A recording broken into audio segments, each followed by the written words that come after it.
Mary and Alex tied the knot at just 20 years old. It wasn't some grand, sweeping romance that led them down the aisle, but rather a twist of fate Mary had found out she was expecting. From the very beginning, things weren't exactly a walk in the park. Alex had to quit college and jump straight into the workforce, while Mary was constantly worn out, battling morning sickness and fatigue. Then came the long, sleepless nights once their daughter arrived. Simply put, they were thrown headfirst into grown-up life. Thankfully, they weren't completely on their own. Alex's grandmother stepped in and gave them her apartment, which meant they didn't have to worry about rent, a huge relief for a young couple just trying to stay afloat. The years rolled by. What started as obligation slowly turned into affection, and then into something deeper. Their love matured, and they became more than husband and wife, they became each other's person. Just recently, they'd taken their only daughter, Lydia, off to college in another city. For a while now, Alex had been noticing subtle changes in Mary. The light in her eyes had started to fade. Routine was slowly wearing her down.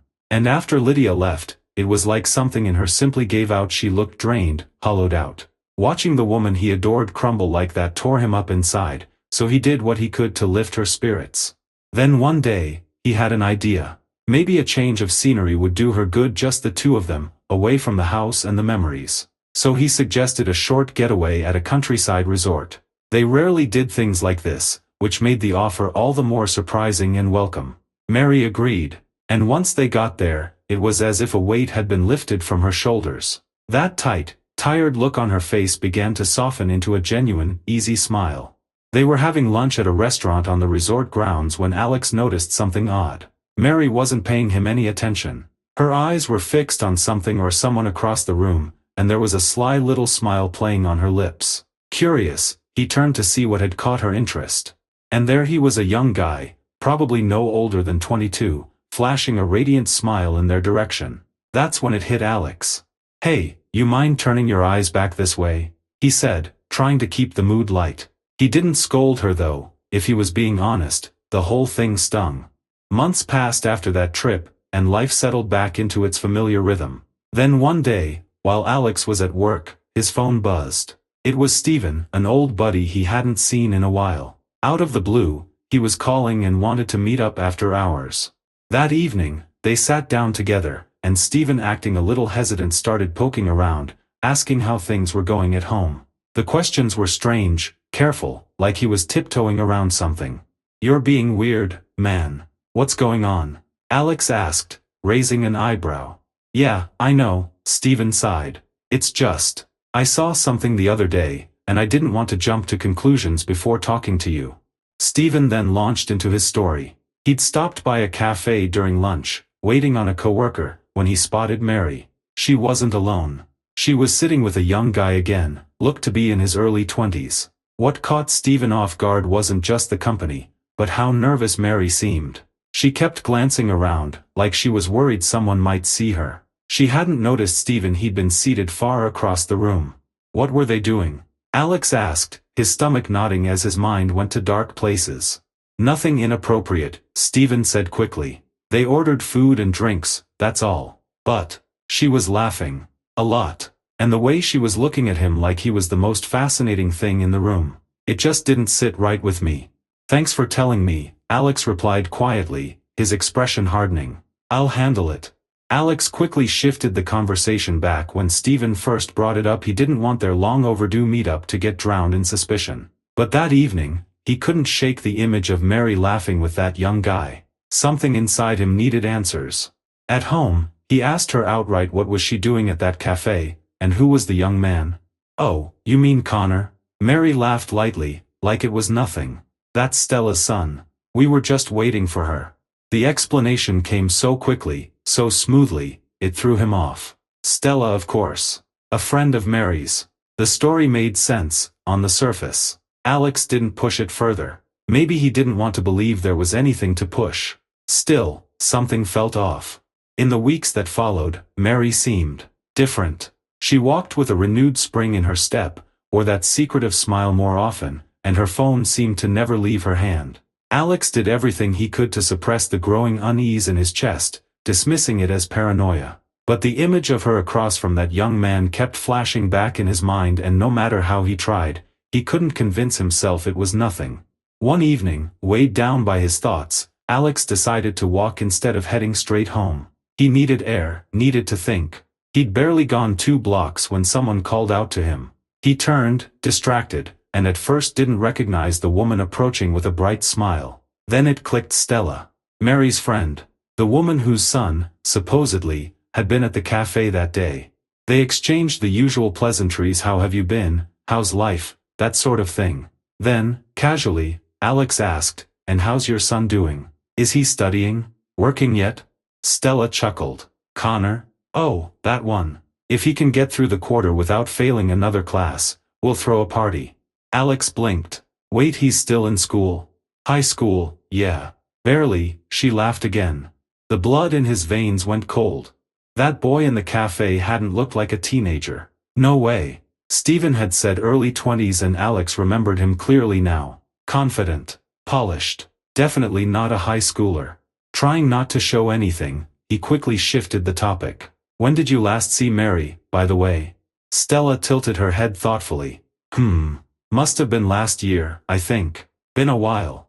That was it. The final piece slid into place. The lie. It had been right in front of him this whole time. And he'd believed her, wanted to believe her. But now, the truth hit hard. Mary hadn't been waiting for any friend or friend's son.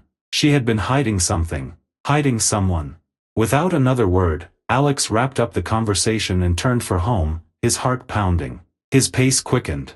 He felt foolish for doubting himself, for trusting too easily. That image of her at the resort, laughing at the young man, locked into his mind again. He couldn't ignore it anymore.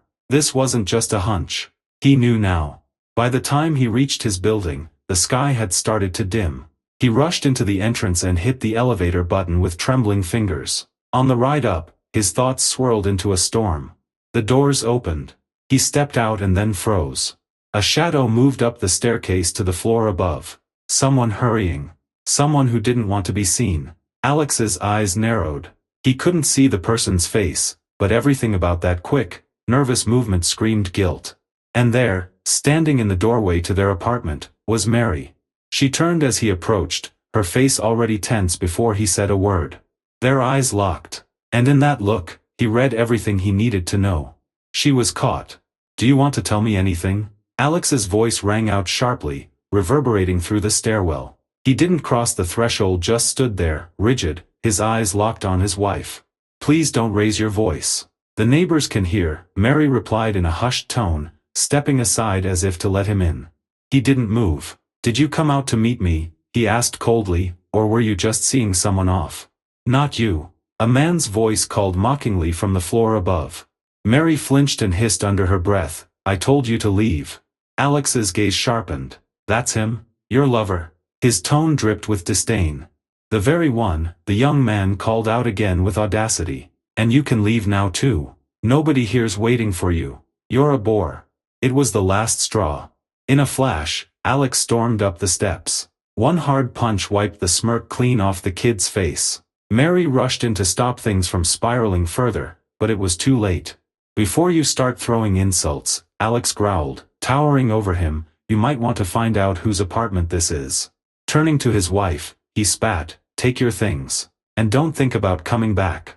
He walked back into the apartment, slamming the door shut behind him. The lock clicked. Silence followed, broken only by Mary banging on the door, pleading to talk. He didn't open it. Instead, he methodically packed her belongings, no longer hers, not in this space, and pushed the suitcase into the hallway. The one small mercy was that their daughter was away, studying in another city. She hadn't witnessed the betrayal. When she returned home one weekend, Alex handed her the divorce certificate and explained everything. The news hit her like a wave of cold water. Her mother, the woman she once admired, was suddenly a stranger. For days, she didn't call, unable to find the words. Word spread quickly. From what Alex heard, Mary had moved in with that same boy. The fantasy didn't last. The apartment she believed was his turned out to be borrowed, a ruse. He was just a broke student with a gig job and lofty dreams. In her haze of infatuation, Mary hadn't cared. But reality doesn't stay quiet for long. The veil lifted. The boy made no effort to include her in his world. No friends, no family, no future. She became a convenient wallet, a cook, a roof. Eventually, it all became too much. Mary walked away bitter, disillusioned, and very much alone. But by then, the door back to her past was sealed shut. Her daughter wouldn't answer calls. The silence between them stretched into months. And Mary understood, she hadn't just lost a husband. She had lost her place in her own family. Even the thought of meeting her son-in-law one day or holding her grandchildren had become an unreachable dream, blurred by a mistake she could never take back.